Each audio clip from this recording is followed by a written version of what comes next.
Pada kesempatan malam hari ini kita akan sedikit belajar bersama tentang sebuah buku yang ditulis oleh Syekh Burhanuddin yang berjudul Ta'limul Muta'allimi fi Thariqit Ta'allum. Dan judul buku ini saya kira sudah tidak asing lagi di hadapan para pendengar jamaah.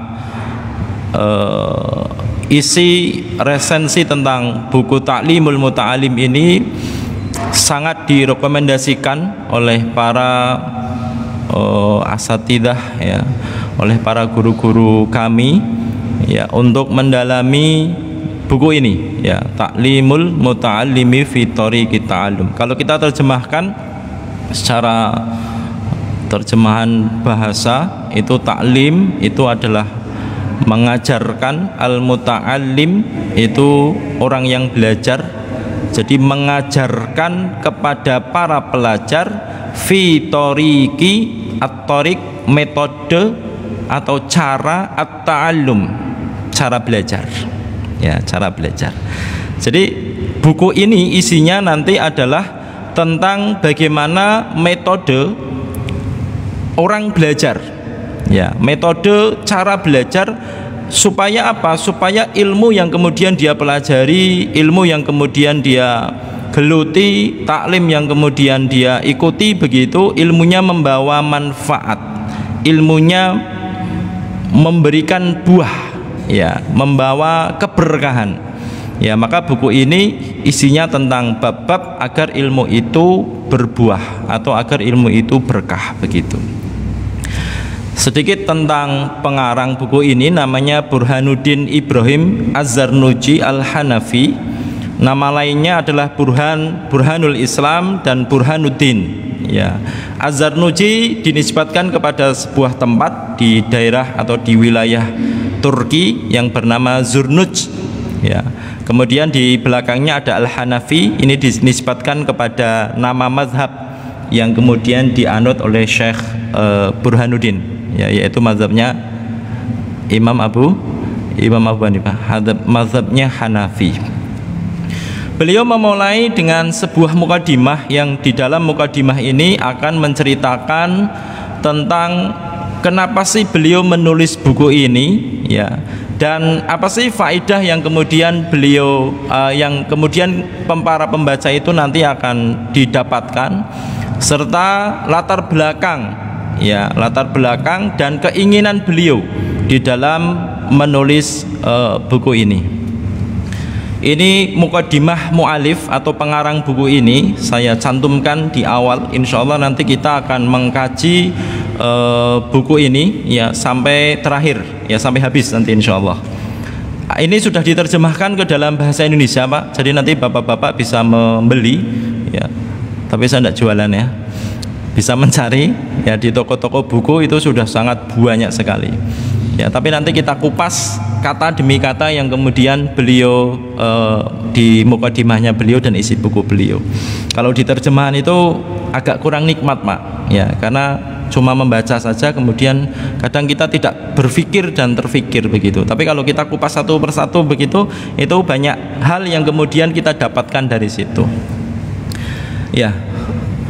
Mu'alif mengatakan, pengarang buku ini Syekh Burhanuddin mengatakan, beliau mendahului dengan bacaan bismillah di dalam mukadimahnya.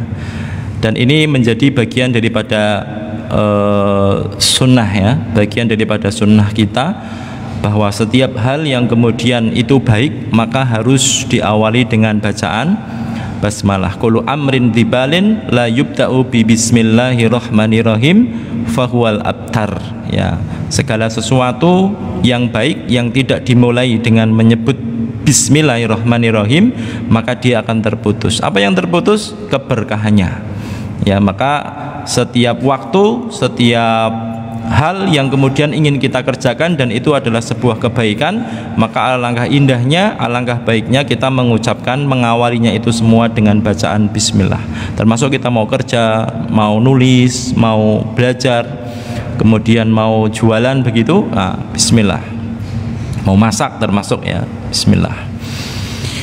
Beliau menyebutkan alhamdulillahi, alhamdu segala puji, lillahi bagi Allah, alladzi yang faddala, faddala itu mengutamakan, memberikan kelebihan, ya, melebihkan, ya, faddala ala bani Adam, atas bani Adam, yaitu manusia, bil ilmi wal amali, yaitu dilebihkan disebabkan karena ilmu dan amal.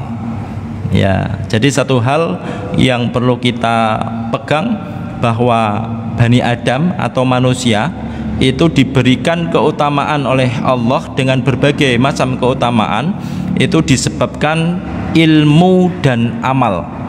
Ya, berarti ada ilmu dan amal, ya. Ala jami'il alami, atas seluruh alam semesta, ya. Jadi manusia itu, Pak, ya, dengan ilmu dan amal ini maka tidak ada yang melebihi manusia. Termasuk binatang buas sekalipun, yang paling buas di dunia ini semuanya takluk dan tunduk kepada manusia. Singa itu dikandang sama manusia. Ya, macan, raja hutan, buaya, semuanya dikandang sama manusia. Ya, tidak ada yang kemudian mengalahkan manusia.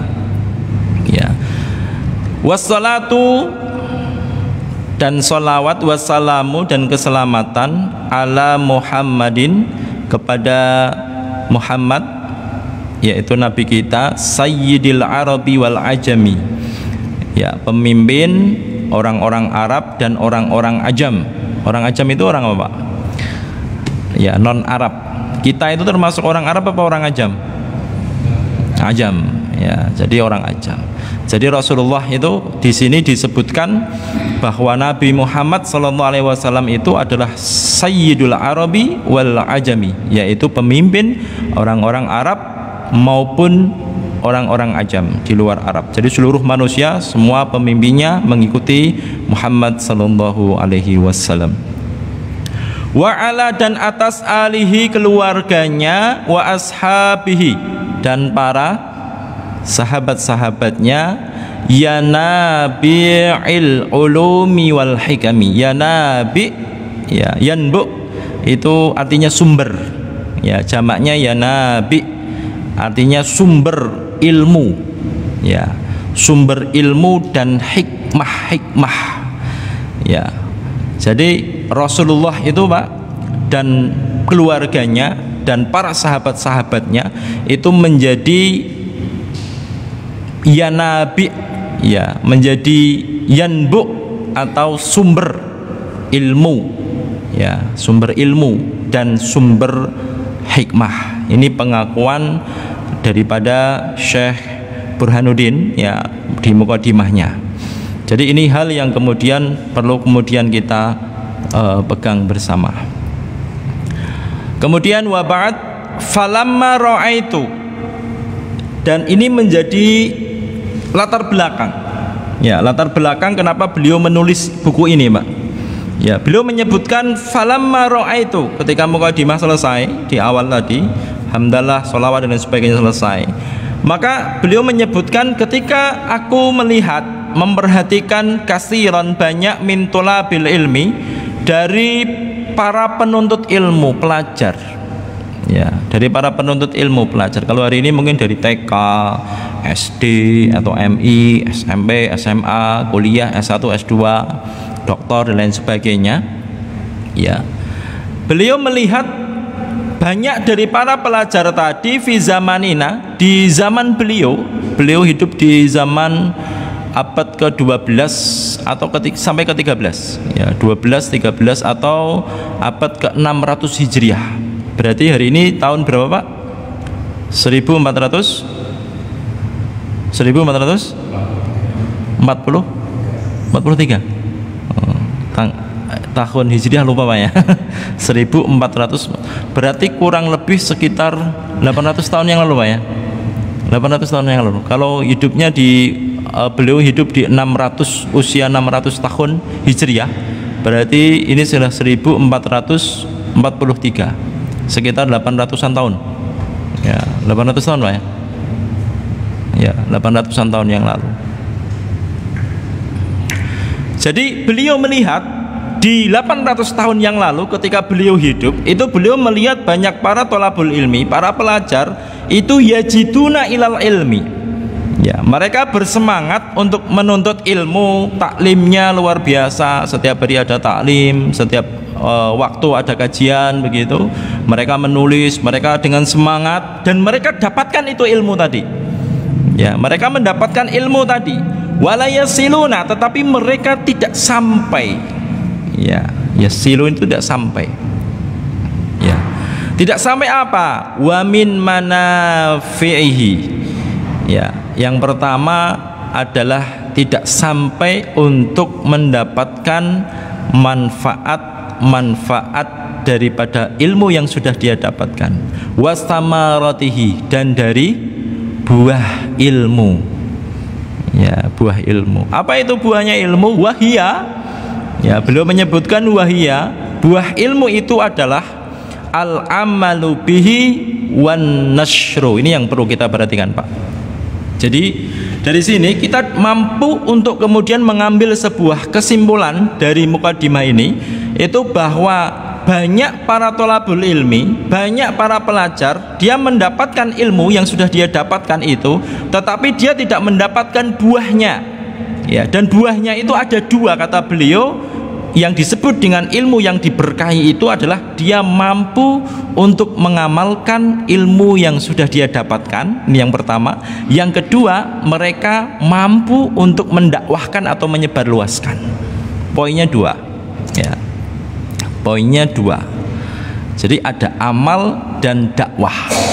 Ini yang menjadi tanda bahwa ilmu itu diberkahi, Pak.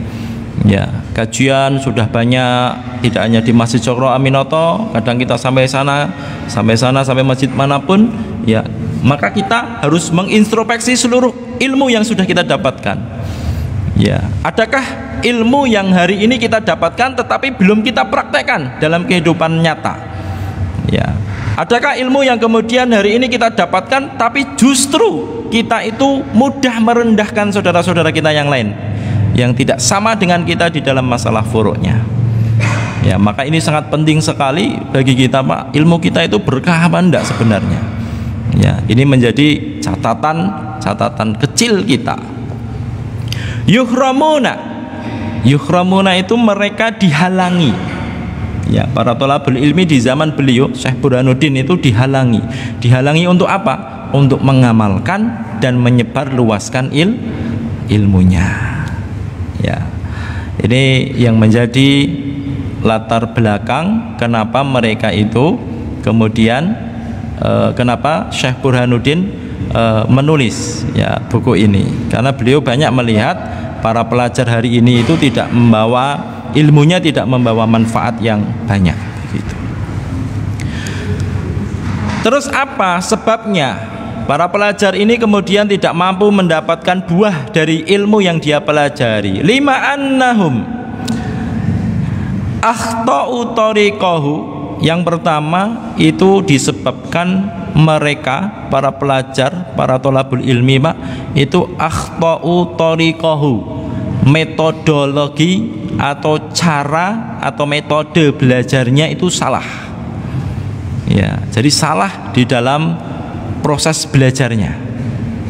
Wataraku syara'itahu, dan mereka meninggalkan syarat-syarat thalabul ilmi, menuntut ilmu. Ya, syarat-syaratnya itu mereka tinggalkan. Mungkin niatnya keliru, Pak. Ketika menuntut ilmu itu niatnya keliru. Orang tua ketika menyekolahkan anaknya niatnya keliru. Ya, niatnya keliru. Jadi bisa jadi keliru di dalam niat, bisa jadi syarat-syarat yang lain yang harus terpenuhi ternyata tidak terpenuhi, seperti warok, ya, hati-hati dan lain sebagainya, tidak mencuri, makan harta haram dan lain sebagainya, itu mereka tinggalkan, tidak terpenuhi syarat-syarat agar ilmu itu masuk ke dalam hatinya. Kemudian beliau menyebutkan wa kullu man akhta'at tariqa, dan siapa saja orang yang kemudian salah di dalam metode atau cara, ya, atau jalannya Pak, ya, di dalam menuntut ilmu ini, dhalla, maka dia akan tersesat. Ya, kalau tidak tahu jalan itu mesti tersesat. Ya, maka beliau menyebutkan wa kullu man akhta'at tariqa dhalla, dan siapapun yang kemudian dia salah di dalam metode menuntut ilmu, maka dia akan tersesat dan salah. Wala yanalu, dan tidak akan sampai. Apa yang sampai? Al-maqsuda, yaitu tujuan daripada ilmu itu sendiri. Baik ilmu itu qalla, sedikit dia dapatkan, au jalla, ataupun ilmu itu dia dapat banyak. Ya, itu tidak ada bedanya. Ketika ilmu dia dapat banyak, dia kumpulkan, banyak menghafal hadis, banyak menghafal riwayat-riwayat begitu, tetapi sama, la yanalul maqsuda, tujuan daripada ilmu tadi itu tidak sampai. Ya, tidak sampai pada itu, pada tujuannya. Makanya beliau kemudian melanjutkan, ketika melihat keadaan seperti itu, ya, para thalabul ilmi semangat dia belajar, dia mendapatkan ilmu, ya, tetapi kok di dalam hal praktek kesehariannya itu tidak mencerminkan orang-orang itu berilmu, ya, tidak mencerminkan kalau dia itu mengetahui ilmu dan berilmu di dalam masalah bidang tertentu. Ya, maka beliau menyebutkan dari situ, fa'aradtu, maka aku hendak, aku ingin, wa ahbabtu, dan aku suka atau senang, ya, an ubayyina, untuk menjelaskan, lahum, kepada mereka. Siapa mereka? Para pelajar, para penuntut ilmu. Ya, beliau senang ketika menjelaskan kepada mereka tentang apa? Yaitu thariqat ta'allumi, yaitu tentang metode pembelajaran atau metode cara belajar, ala ma ra'aitu fil kutubi, ya, terhadap apa yang kemudian aku ketahui di dalam kitab-kitab yang beliau baca. Syekh Burhanuddin ini Pak, ya, jadi beliau membaca kitab, dan itu tidak sedikit, ya, kitabnya banyak, dan beliau, ya, menuliskan itu dari bacaan-bacaan tadi. Kemudian wasami'tu min asatidhi, dan beliau mendengar dan beliau menuliskan buku ini itu dari kitab-kitab yang beliau baca sumbernya, dan dari siapa? Dari nasihat-nasihat para ustadz-ustadznya pada zaman dahulu, ya, pada ustadz-ustadznya Syekh Burhanuddin ini, ya, wasami'tu min asatidhi, dari ustadz-ustadzku, kata beliau. Yang ustadz-ustadznya itu adalah ulul ilmi wal hikami, mereka ahli di dalam masalah ilmu dan di dalam masalah hikmah, ya, masalah hikmah. Ini yang menjadi latar belakang kenapa beliau menuliskan buku ini. Ini 800 tahun yang lalu Pak, ya, 800 tahun yang lalu. 800 tahun berikutnya kira-kira ilmunya tambah berkah apa tambah enggak? Ya, ini menjadi evaluasi kita. Ya, selama kita kajian, selama kita taklim begitu, kira-kira kita sudah mendapatkan samarotnya atau belum? Samrohnya apa belum? Samroh itu buahnya apa belum? Ya, kalau belum maka kita perbaiki. Mungkin ada niat yang kemudian salah. Ya, mungkin ada tujuan-tujuan yang kemudian kita kehendaki, yang tujuan itu menyimpang daripada maksud thalabul ilmi. Ya, maka itu harus kita hindari dan kita perbaiki.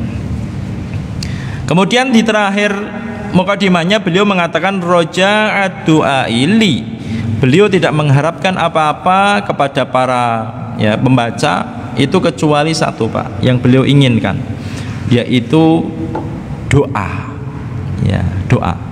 Beliau ingin didoakan oleh para pembaca, ya, doa apa? Yaitu doa tentang kebaikan, ya, tentang doa-doa kebaikan yang kita doakan kepada Syekh Burhanuddin minar raghibina fihi, dari orang-orang yang ketika membaca buku ini dia itu merasa senang. Ya, ketika membaca buku ini dia merasa mendapatkan sesuatu yang baru, ilmu baru begitu. Al-mukhlisina, orang-orang yang ikhlas. Ya, orang-orang yang ikhlas. Tujuannya apa? Bil fauzi wal khalasi, agar beliau mendapatkan al-fauz, kemenangan, wal khalas, keselamatan. Kapan itu? Fi yaumiddin, yaitu ketika hari pembalasan. Ini tujuan beliau kenapa beliau menulis buku ini. Beliau tidak mengharapkan sesuatu apapun dari kita para pembaca itu kecuali beliau mengharapkan tentang doa, ya, minta didoakan agar beliau itu selamat, agar beliau itu mendapatkan kemenangan di hari hisab, ya. Dan beliau mengatakan ba'dama istakhartullaha ta'ala fihi. Beliau menulis buku ini itu Pak, itu setelah beliau beristikharah, ya, beristikharah, ya, baru kemudian beliau berdoa dan menulis buku ini, ya. Wasamaituhu, dan kata beliau buku ini aku beri judul, ya, yaitu Ta'limal Muta'allimi Thariqat Ta'alum, ya, judul di depan tadi yang sudah kita bahas. Dari mukadimah ini dapat kita simpulkan bahwa di 800 tahun yang lalu, ketika di zaman beliau Syekh Burhanuddin, itu banyak pelajar yang kemudian mereka bersemangat untuk belajar, mereka bersemangat untuk menambah ilmu, tetapi di saat yang sama ternyata mereka tidak mampu untuk mendapatkan buah, ya, daripada ilmu tadi. Ya, tentunya di zaman kita hari ini, fi zamanina hada, di zaman kita hari ini tentunya kita harus lebih waspada. Ya, jangan-jangan kajian-kajian yang sudah kita ikuti berbulan-bulan, setiap hari kita kajian, setiap habis subuh, habis maghrib, habis isya, Ahad pagi, Jumat pagi, begitu. Setiap hari yang kita lakukan ini ternyata kadang-kadang, ya, perlu kita untuk mengintrospeksi, Pak. Ya, jangan-jangan buahnya belum muncul. Ya, kalau buahnya belum muncul pasti ada sebab-sebab yang kemudian menyebabkan, ya, ilmu kita itu tidak diberkahi oleh Allah Subhanahu wa taala. Ya, ini yang kemudian menjadi latar belakang Syekh Burhanuddin 800 tahun yang lalu. Ya. Kemudian beliau menjelaskan wa ja'altuhu fusulan. Maka beliau menjadikan di dalam buku ini itu per bab-bab, ya, fasal-fasal. Ada beberapa fasal, ada 13 fasal nanti, Pak. Dan fasal-fasal ini nanti akan kita kaji satu persatu.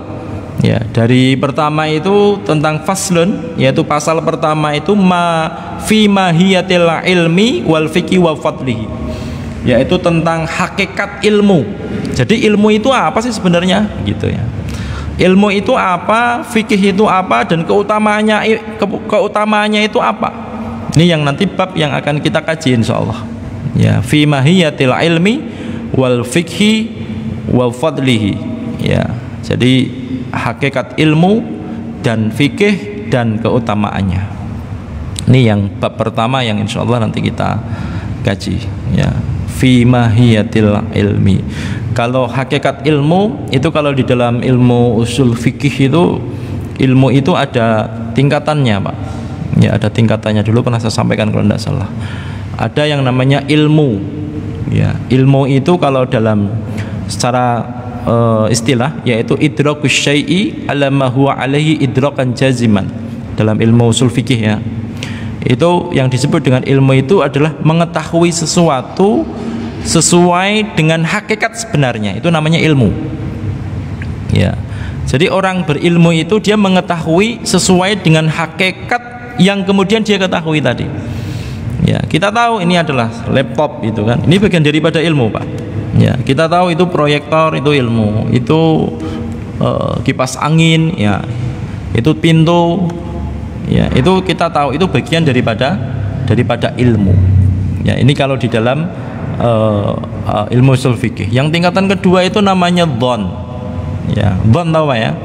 Su'udhon. Nah, su itu buruk, dhon itu prasangka. Su'udhon berarti prasangka buruk, ya. Lawannya adalah husnudzon. Ternyata dhon itu, Pak, itu bagian daripada ilmu. Ya, dhon itu bagian daripada ilmu. Ya. Prasangka itu 80% lah kalau di persentase, 80 sampai 90%, tidak sampai 100, ya, tidak sampai 100. Yang ketiga itu, tingkatan ketiga itu namanya syakun, asyakku, ya, syakun, syak. Syak itu artinya tidak jelas, remeng-remeng. Kalau di persentase itu 50%, 50%. Ya, aku milih itu apa ini ya, itu Pak. Itu pertimbangannya 50%, 50%. Kalau dzan itu di atasnya 80 sampai 90. Dzan. Dzan saya yang ini. Berarti kecenderungannya ke situ. Tapi kalau syak ini Pak, itu 50%, 50%. Ya, milih yang kakaknya apa milih adiknya ya? Ini syak namanya. Ya, harus istikharah dulu ya. Istikharah dulu. Kemudian di bawahnya lagi itu namanya al-wahmu. Wahmun. Wahmun itu tidak sampai 50%, 1 sampai 45 atau 49%. 1 sampai 49% itu namanya wahmun. Kalau syak tadi 50-50, kalau dzan itu 80 sampai 90, kalau al-ilmu itu 100%, mengetahui 100%. Nah, ini wahmun, ini tingkatan yang keempat ini adalah di bawah 50. Ya, 1 sampai 49, di bawah 50. Ada lagi nggak yang di bawahnya? Di bawahnya ada lagi nggak? Tingkatan ilmu. Ada lagi enggak? Ada. Namanya jahlul basit. Jahlul basit ya. Jahlul basit itu, jahlul itu bodoh, basit itu baik Pak. Ini ada orang tipe bodoh tapi apik. Ini Pak, ini bagian daripada ilmu kalau dalam ilmu ushul fikih. Bodoh tapi apik. Sing kaya apa itu bodoh tapi bagus itu? Contoh misalkan ketika jenengan ditanya tentang masjid, misalkan Masjid Cokro Aminoto itu dibangun tahun berapa begitu ya. Kemudian jenengan tidak tahu, maka jenengan mengatakan la adri, ya saya tidak tahu. Ini namanya jahlul basit. Ya, jahlul basit. Tapi kalau jenengan menjawab, ya di bawahnya lagi nih Pak. Jenengan menjawab ternyata kapan Masjid Cokro Aminoto ini dibangun begitu, jenengan jawab, oh ini dibangun tahun 1997. Betul Pak? Salah? Betul atau salah?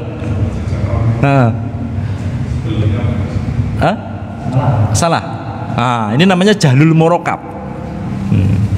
Jawab tapi yukhalifu ma huwa alaih. Jadi ketika dia menjawab ternyata menyelisihi dari hakikat yang sebenarnya. Ini namanya jahlul murokab. Bodoh tapi rangkep-rangkep Pak. Jadi kalau mau bodoh pilih yang jahlul basit itu Pak. Singkat sekali Pak itu. Ini hukum ini gimana ya? Nggak tahu. Selesai itu Pak. Ya, jahlul basit itu. Daripada jawab kemudian nanti keliru, jadinya bodohnya rangkep. Ini dalam ilmu ushul fikih ya, dalam ilmu ushul fikih tentang bab ilmu. Fasal yang kedua yaitu finniyati fi halit ta'allumi, yaitu keadaan niat ya, atau niat ketika dia menuntut ilmu. Niatnya apa sih orang thalabul ilmi itu ya. Jadi banyak hari ini yang kemudian orang tua menyekolahkan anaknya ya, tetapi ketika dia sekolahkan itu niatnya untuk urusan duniawi. Kamu sekolah ya, nanti kamu jadi dokter ya, kamu sekolah ya, nanti kamu jadi presiden gitu kan, kamu sekolah ya, nanti kamu jadi menteri gitu kan, kamu jadi sekolah nanti kamu di perusahaan ini begitu Pak. Tapi jarang yang kemudian nak kamu sekolah ya biar jadi anak yang solih begitu Pak. Jarang ya, jarang. Rajin belajar agar jadi solih, harusnya kan begitu Pak. Maka jadi kan supaya itu lihat itu doanya Nabi Ibrahim, doanya para ambiya dulu, para salafus saleh dulu, itu mesti permintaan pertama itu adalah Robbi habli minas sholihin. Ya Allah, jadikanlah anak keturunanku itu anak keturunan dari orang-orang yang sholih. Ya, orang-orang yang sholih. Jadi salah niat itu bisa jadi berapi itu Pak. Ya, jadi berapi. Jadi banyak orang yang kemudian sekolah, kemudian dia belajar bahasa Arab, dia belajar tafsir, dia belajar ilmu hadis dan lain sebagainya, tetapi salah niat. Ya, ini yang bisa jadi menyebabkan kemudian ilmunya tidak diberkahi oleh Allah Subhanahu wa taala. Ya, dan ini kita berlindung kepada Allah untuk ilmu yang kemudian tidak diridhoi oleh Allah Subhanahu wa taala. Faslun. Fasal yang ketiga itu adalah fi ikhtiyaril ilmi wal asatidati wasyarik wassabat. Di pasal yang ketiga ini itu akan bicara tentang bagaimana sih memilih ilmu. Nanti di bab pertama fi mahiyatil ilmi ini Pak, itu disebutkan ternyata ilmu yang kemudian kita pelajari itu tidak semuanya ilmu. Ilmu yang Rasulullah sebutkan faridhatun ala kulli muslimin, ya, bahwa menuntut ilmu itu wajib, thalabul ilmi itu wajib bagi seorang muslim begitu. Itu ternyata tidak semua ilmu kita itu wajib pelajari Pak, ya, tidak semua ilmu. Kalau semua ilmu yang wajib pelajari kita tidak mampu, ya, otak kita, pikiran kita, waktu kita itu tidak akan sampai, ya. Maka di situ yang diwajibkan, ya, nanti di pembahasan bab fi mahiyatil ilmi ini, yang diwajibkan itu adalah ilmu yang langsung berhubungan dengan kehidupan kita sehari-hari. Contoh, sholat 5 waktu. Nah, kalau bapak-bapak, ibu-ibu itu pedagang, maka ilmu dagang itu wajib jenengan pelajari. Ya, fikih muamalah itu wajib jenengan pelajari. Bab tentang muamalah, akad jual beli, ya, kemudian sahnya, syaratnya, rukunnya itu dipelajari semuanya. Ya, supaya apa? Supaya tidak terjatuh dalam sesuatu yang riba atau sesuatu yang diharamkan oleh Allah Subhanahu wa taala. Maka tidak semua ilmu itu dipelajari. Ilmu zakat misalkan, ya, itu juga penting untuk kemudian kita pelajari. Ilmu bab umroh, kalau mau umroh, ya, maka dia wajib belajar umroh. Bab haji, ya, maka dia wajib belajar haji ketika dia mau haji. Ini bab-bab yang kemudian harus kita pandai untuk di dalam memilih ilmu, ya. Jadi jangan sampai kemudian kita mau menikah begitu kan, mau menikah tetapi yang dipelajari bukan fikih nikahnya, ya, yang dipelajari fikih muamalah ternyata, ya. Jadinya nanti kalau ketika nikah qabil tuh nikah itu seperti jual beli Pak, ya. Seperti jual beli, walaupun hakikat dari itu semua, ya, maka butuh untuk dikembalikan kepada tujuan tadi, ya. Maka ketika kita mau nikah begitu, maka pelajaran bab fikih nikah itu harus dia pelajari, dia pahami itu kan. Kalau sudah berkeluarga, maka ilmu parenting itu penting untuk dipelajari. Ya, bagaimana mendidik anak, bagaimana mendidik istri begitu kan, bagaimana menjadi seorang bapak yang kemudian bertanggung jawab dan lain sebagainya. Ini penting untuk kemudian kita pelajari, ya, bab keluarga. Kurang berapa menit Pak? 10 menit. Iya, wal ustad wal asatid, ya, wal asatidah, dan memilih ustad, ya, memilih ustad juga penting Pak. Nanti di bab memilih ustad ini Pak, jadi ketika anak-anak kita mau kita sekolahkan di mana begitu, mau sekolahkan kemana, maka jangan sampai kita salah di dalam memilihnya. Ya, memilih sekolahan termasuk memilih ustadz termasuk, itu jangan sampai keliru. Kenapa? Kalau kemudian nanti ternyata kita memilih ustadznya atau pondoknya itu keliru dan kita kecewa begitu, kita cabut itu Pak anak kita, maksudnya kita ambil anak kita, saya kecewa, tidak mau saya pondokan di sini begitu, maka ketika kita menyakiti ustadz tadi, keberkahan ilmu itu akan hilang. Ya, keberkahan dari ilmu yang sudah dia pelajari itu akan hilang. Nanti diceritakan itu di dalam bab ini. Ya, kenapa sampai ustadz sendiri itu Pak itu tidak boleh disakiti. Ya, nanti di bab tentang di bawahnya sini, ya, tentang ta'dhimul ilmi wa ahlihi, yaitu memuliakan ilmu dan para pemilik ilmu, ya, para pemilik ilmu. Jadi betul-betul harus dipelajari banget. Kisah, ya. Ya, masih 10 menit lagi ya Bu, ya. Jadi di dalam bab ini itu ada sebuah kisah begini Pak. Ada seorang khalifah, dia punya putra dan putranya itu dipondokkan kepada salah seorang ustadz pada zaman itu, ya. Dan ternyata waktu itu ada dari kerajaan tadi, kemudian dia pingin jenguk anaknya tadi yang mondok tadi. Ternyata anak yang mondok tadi itu Pak, itu sedang ngapain? Sedang ngecuri air wudhu kepada ustadznya. Jadi air wudhunya dicuri gini. Dia sedang ngecuri, anak khalifah ini, ya, anak pemimpin, anak raja, ngecuri apa namanya, ngecuri tau Pak ya, guyur ya, guyur nyeler air wudhu untuk ustadznya ya. Waktu itu apa namanya, yang orang yang mendampingi pangerannya ini Pak itu marah ya, dia marah dan rajanya juga marah, dan dia ngomong begini, saya mendidik anak saya mendidik raja sini untuk tidak jadi pembantu ya, nggak jadi pembantu, tetapi di sini supaya kamu mengajar dia itu, ngajar adab, ngajar ilmu dan lain sebagainya. Kata ustadz tadi Pak, ya sudah, kamu bawa pulang saja sana itu. Akhirnya betul itu Pak, dibawa pulang sama ini pendampingnya tadi. Di perjalanan itu si pendamping dari pangeran tadi, si anak tadi itu, dia bertanya, karena dia seorang alim juga, dia bertanya tentang bab ilmu ya, dites itu ceritanya. Ternyata itu semuanya dia dapat menghafalnya Pak, dan dia bisa menjawab seluruh pertanyaan dari pendampingnya tadi. Akhirnya apa Pak? Dia berubah pikiran, ternyata bagus ini, itu kan ilmunya banyak, dia bisa menjawab semuanya begitu. Akhirnya dia pulang lagi itu Pak, pulang lagi ketemu dengan si ustadznya tadi, pingin anaknya dimasukkan kembali ya, tapi ustadznya sudah sakit hati waktu itu, dan dia menolak untuk anak tadi itu belajar kembali. Setelah pulang itu Pak, ilmu yang dipelajari selama di situ itu tidak bermanfaat sama sekali. Itu salah satu kisah yang nanti disebutkan fi ta'dhimil ilmi wa ahlihi ya, di dalam masalah memuliakan ilmu dan para ahlinya. Kemudian di sini juga disebutkan di dalam fasal ketiga ini, memilih ustadz wasyarik, yaitu memilih teman. Jangan sampai salah teman Pak ya, salah teman itu nanti bisa teman-teman Pak ya, maka jangan sampai kita memilih teman. Jadi syarik itu ada teman itu Pak, ada teman umum, temannya umum, ada teman yang kemudian dekat ya, ada teman yang kemudian dia dekat ya, jadi tempat curhat, tempat istilahnya itu diskusi begitu, ada teman yang seperti itu Pak.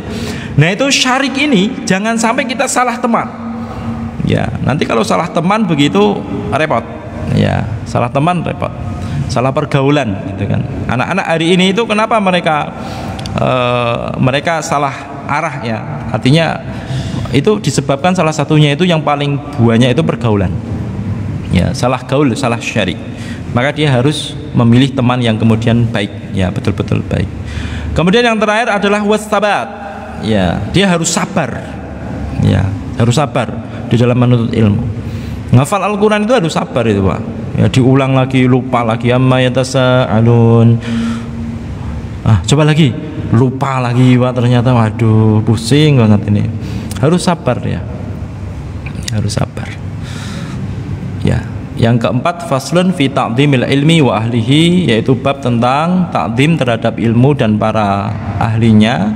Kemudian fil jiddi wal mawadhibati wal himmah, yaitu semangat ya, di dalam semangat menuntut ilmu, dan tadarruj ya, terus menerus, continue ya, al mawadhibati itu continue, wal himmah, dan dia harus memiliki cita-cita yang tinggi Pak ya. Makanya anak-anak itu butuh dikasih rangsangan untuk betul-betul memiliki cita-cita yang tinggi. Kalau dalam bahasa ulama dahulu itu Pak, ulama para salafus soleh dahulu itu, mereka menyebutkan dengan al-himmah al-aliyah ya. Al-himmah itu adalah cita-cita, al-aliyah itu adalah tinggi, cita-cita yang sangat tinggi ya, cita-cita yang sangat tinggi. Ini salah satu bab yang kemudian disebutkan 1, 2, 3, 4, 5. Kita ada sekitar 13-an ya.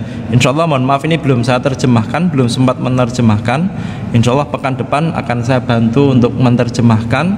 Yang sebelah sini nanti kita kasih terjemahnya biar bapak-bapak juga bisa untuk melihat terjemahnya begitu. Demikian yang dapat kami sampaikan di malam hari ini. Semoga Allah Subhanahu wa taala memberikan keberkahan. 45 menit sudah kita habiskan, dan semoga bermanfaat untuk Bapak, Ibu, dan para pendengar dimanapun berada, sehingga ilmunya betul-betul mampu kita amalkan dalam kehidupan nyata, dalam kehidupan sehari-hari, dan kita sebarluaskan baik melalui media sosial maupun melalui lisan-lisan kita. Aku qouli hadza wa astaghfirullah li wa lakum wallahu a'lam bishawab. Wassalamualaikum warahmatullahi wabarakatuh.